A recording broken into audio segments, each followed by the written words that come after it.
All right. Great to see you out there. Thanks for tuning in. We're blessed. That's right. Thanks to Vicky. What's up? First one in the queue.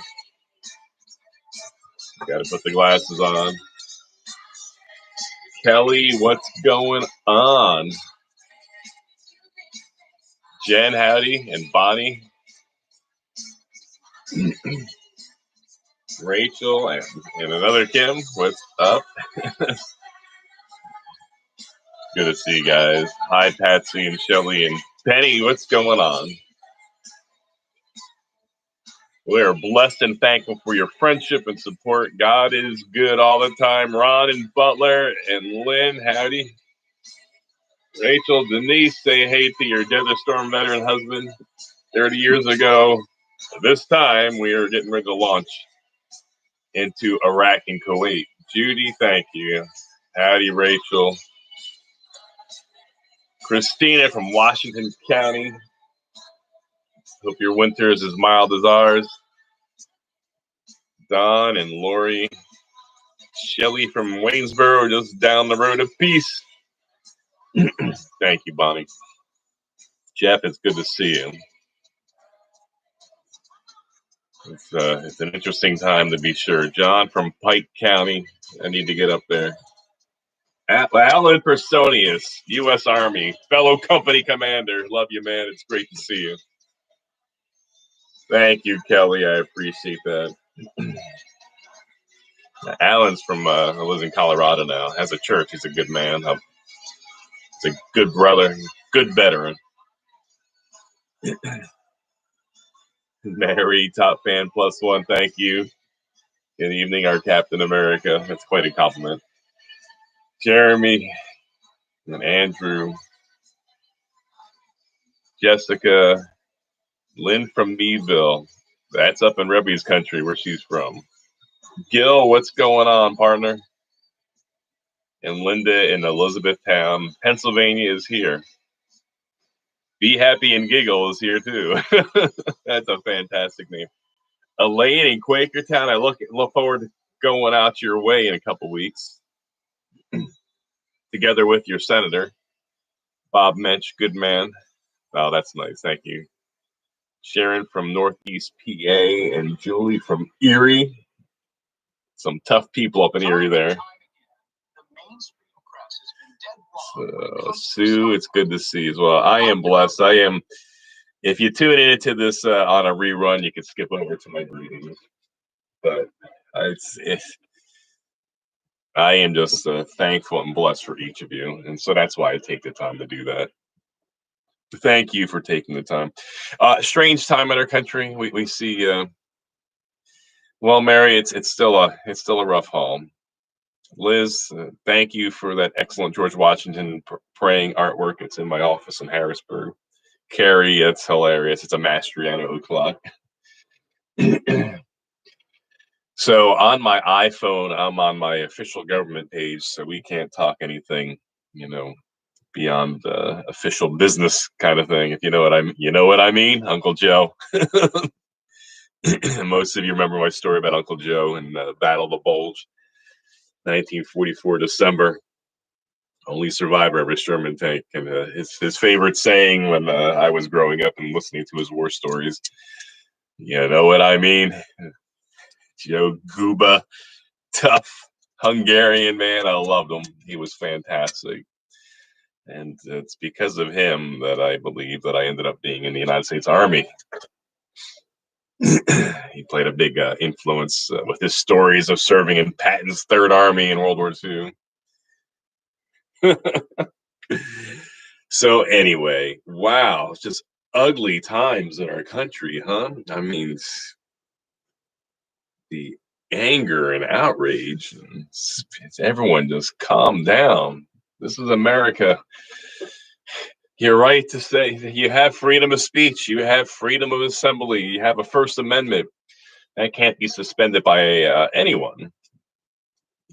All summer long we heard excuses when things went cross-eyed, for left-wing causes. But but there's never an excuse for violence in putting people's lives at risk for whichever political cause that's being protested or rallied out there. And law and order is a very important facet. Equal justice before the law. No special treatment, no special categories. Every man and woman has to account for their own actions. So pray for our country. Pray that the peace of God that surpasses all understanding will fall upon our country. I agree, Kim. So, I'm on two platforms here. That's why, my friends, I'm looking back and forth. I have the Facebook live feed here. I'm glad to be back in the saddle and, have the blessings from those on high to be live on that page. A voice of reason, a voice of constitutional perspectives, a voice of peace, a voice of using the political process. Yes, we use metaphors. Everyone uses metaphors. Shakespeare's famous for metaphors, never to be taken literally. And but apparently, only one political ideology can use metaphors. Otherwise, everyone else, be called out. It's a really ridiculous time. So, what do you do in the face of adversity and in the face of lies and deceit and manipulations and you know you have to stay the course, do the right thing. We have legal constitutional avenues before us. I see some of you have are seeking to air your grievances in the court of law. That is fantastic. That's the place to go. That's constitutional. On the Pennsylvania side, I am proud and thankful of my colleagues for running Senate Bill 2, and it will in the future limit the powers of any governor from having the ability to apply emergency orders in perpetuity.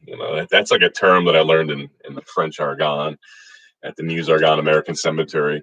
The French provided plots of land for the Americans to bury their war dead in the First and Second World Wars, and the term used that the French have given the Americans this land in perpetuity, eternally, and in eternity. So that's just a word that I picked up while visiting the largest U.S. Cemetery in Europe. It's in the Meuse Argonne American Cemetery, about 3 hours west of Paris. Spent a lot of time in that area. But that a governor could without recourse and without deference to the General Assembly, without interaction with the House and Senate, not only implement an emergency order, but continuously renew it every 90 days without a vote. I'm surprised that it passed, a decent majority, but you think it would have been almost everybody, in the Senate, regardless of party affiliations. Like, of course, why else would we need a House and Senate if we have a governor that's going to continuously extend emergency orders that destroy lives and businesses without any input from the people? We're the voice of the people. As a senator, I have about 250,000 constituents, and representatives have about 60,000. We're a lot closer to the people than the executive branch, and so it just makes sense. So it passed the Senate. It goes to the House. I'm sure the House will pass it. Maybe they voted on it today. I'm not sure. And then next, it will go on the ballot in May, and you will decide whether you will have this.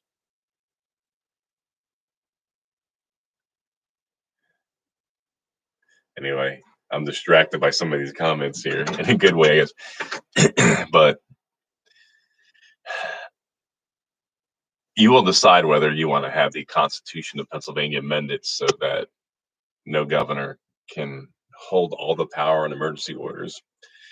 The governor has issued his fourth emergency order, which will bring us, when this completes, of course, it'll be 1 full year. It'll end in March. 1 full year of executive emergency orders without any advice or consent from the Senate. So it's good that we'll be back in the saddle. So everyone just be prayerful. And this is important why everyone needs to stay active and involved. And, because how things have gone in the past few months here, a lot of unanswered questions on, the voting integrity. It's not fake news. It's not baseless to want to have transparency in the election or how a government at the state or county level conducted elections. That's a good, honest question, and we need to have those questions answered. I am very thankful for my colleagues in the House. They've begun serious, extensive hearings as to what happened. They have a good path charted out on how to approach voting integrity so that when they'll have real recommendations on how to fix it, how to correct it.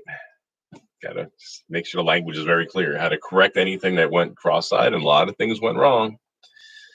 And you should not feel oppressed or ridiculed or mocked or put down for asking simple questions. And it's a bit troubling in America that you're not allowed to ask questions that are outside of what's accepted, what's really going on in our country. And so many of you know my stories. Started off in the Army along the Iron Curtain with the 2nd U.S. Armored Cavalry Regiment. And, when we got our orders at officer basic course that several of us were going to the cavalry, this veteran of this captain, we're all second lieutenants, this captain who's fresh back from an assignment with the 2nd Cavalry in Nuremberg, Germany, he summoned a meeting between all of us young lieutenants headed over to Nuremberg. And he's like, only the best officers are selected for an assignment with a unit like the 2nd Cavalry. And we're like, wow, that is fantastic. What an honor. And then as I was reflecting later, a few hours later, on those of us who were assembled in a room, and it was alphabetical. And I'm like, wait a second. Don't think that worked out quite that way. But it was really a great unit for a young lieutenant to start off in the Army and to serve along the Iron Curtain, patrolling the Czechoslovakian, the West German borders with Czechoslovakia and the West German border with the southern part of East Germany. And 11th Cavalry, Old Black Horse, that's their name. They have a black horse on their patch. They were, of course, north of us, northwest of us. And to patrol that Iron Curtain and watching the tragedy of people trying to escape to freedom and just so much sacrifice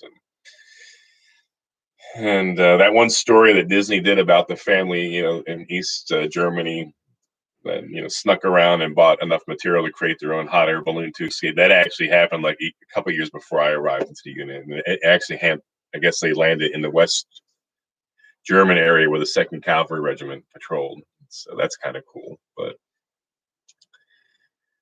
anyway, but to see suppression of free speech, in our own time, in our own country here, something has gone wrong. And my heart breaks for my country. And why should we have to look over our shoulder for being simply Americans exercising our First Amendment rights?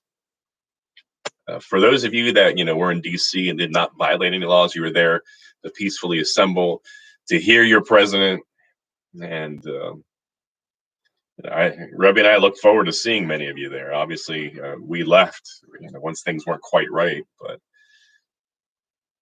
you did nothing wrong, unless you broke the law. You had a right to assemble. So it's a strange time in our country. You had the right to free speech and to peacefully assemble, and 99.9% of the people. I don't even how many people were there. It had to be up to 1 million. I see the pictures, and I haven't seen an accurate count because obviously the messaging is different about it. But if you weren't party with crossing, going past the police and going on the steps and going in the Capitol, if you're there peacefully and you left,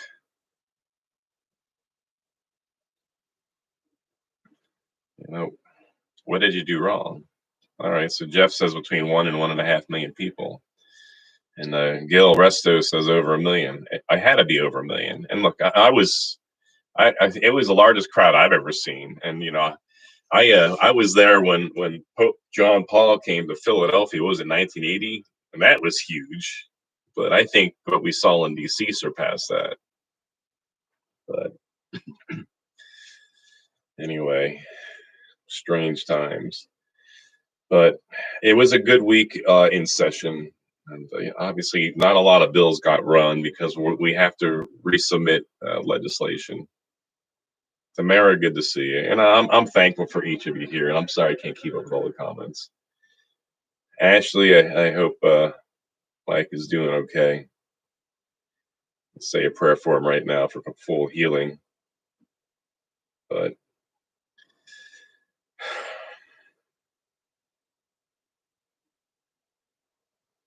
walk as free men and women. John 8:36. And obviously, this time in 1991, I do spend a fair amount of time talking about it because,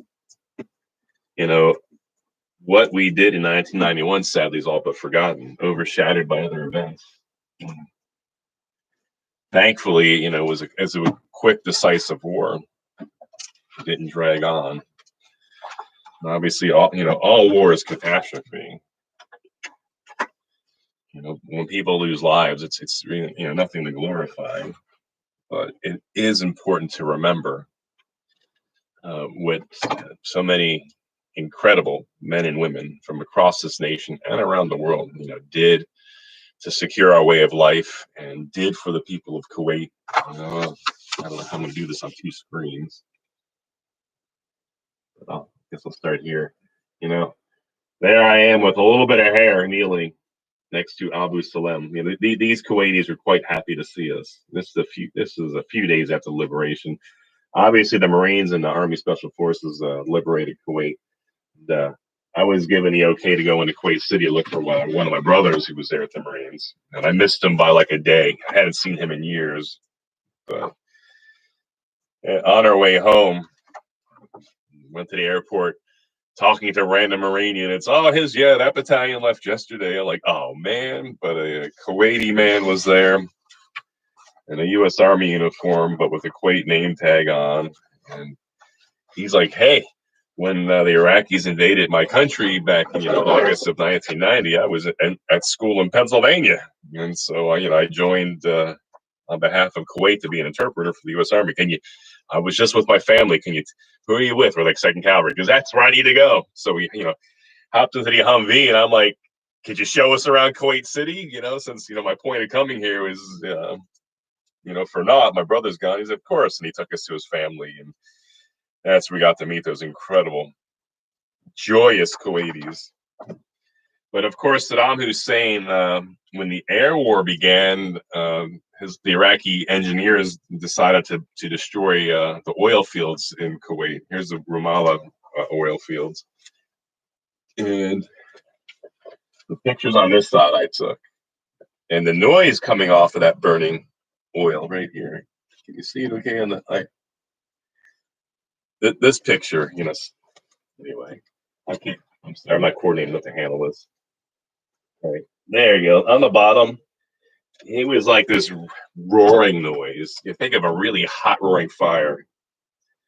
So those two pictures on that one page, some of these other pictures here are like stock footage. But I'm not taking credit for anyone's photos. If they're mine, I'll tell you. But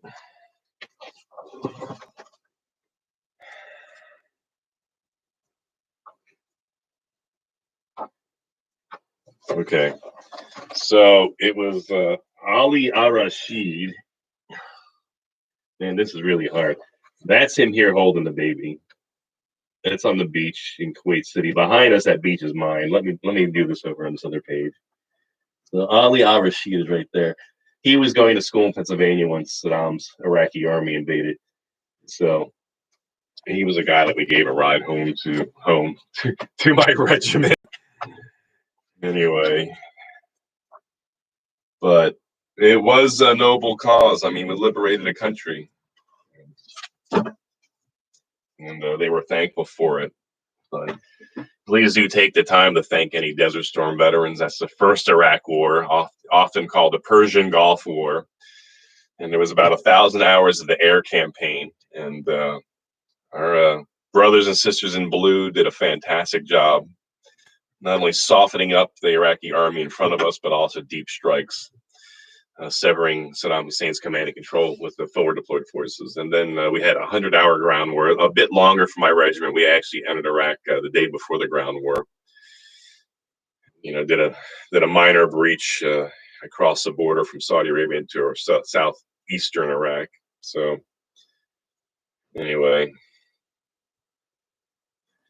it's this kind of legacy in our lifetime. And so the same army that saw the end of the Cold War, and quite a few of us in Saudi Arabia deployed out of Germany, and participated in the waning years of the Cold War. And one of the Iraqi generals that was captured by Seventh Corps, I think my regiment captured him actually.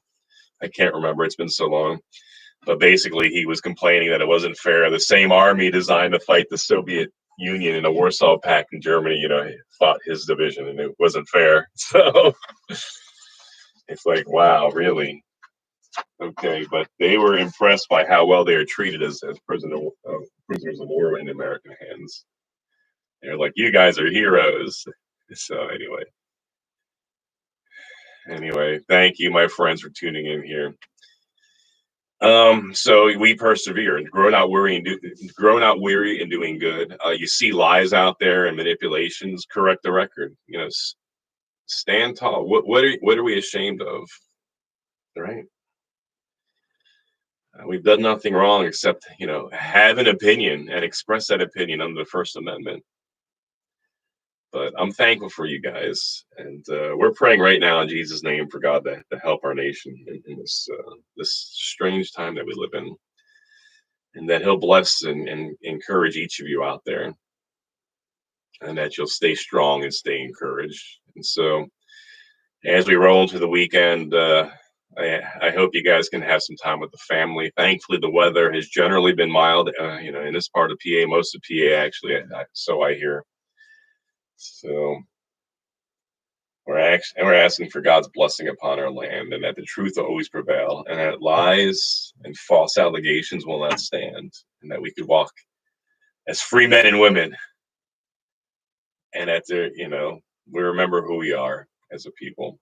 So thank you, my friends. I'm glad that you look forward to 8 o'clock. I do as well. Sarah from Canada. Oh, Canada, we stand on guard for the 2 years in Canada. In the Scouts Canada, we'd sing your national anthem at the beginning of every meeting. Good anthem. Dave, it's good to see you as well. Jamie, it's good. Thank you. So that's that. So, my friends, thank you for making a difference. I really can't think of much right now. I left the Senate calendar upstairs. So we passed Senator Argyle is a new chair of state committee. We passed a bunch of good piece of legislation out of his committee. State government is a very important committee, and I'm thankful for him. Jim is asking for prayer for his son fighting COVID. God, we're asking in Jesus' name that you raise up Jim McLaren Jr.'s son, and he'll walk in full recovery and health. We were asking you and appeal to you, since COVID affects each person differently. Stacy Ann, it's good to see you, and Dodie. Anyway, so that's that. Thank you, my friends. Have a good night. I'm gonna saddle up here, and look forward to connecting with y'all shortly. Stay strong, stay blessed, and stay encouraged. And just Facebook Live.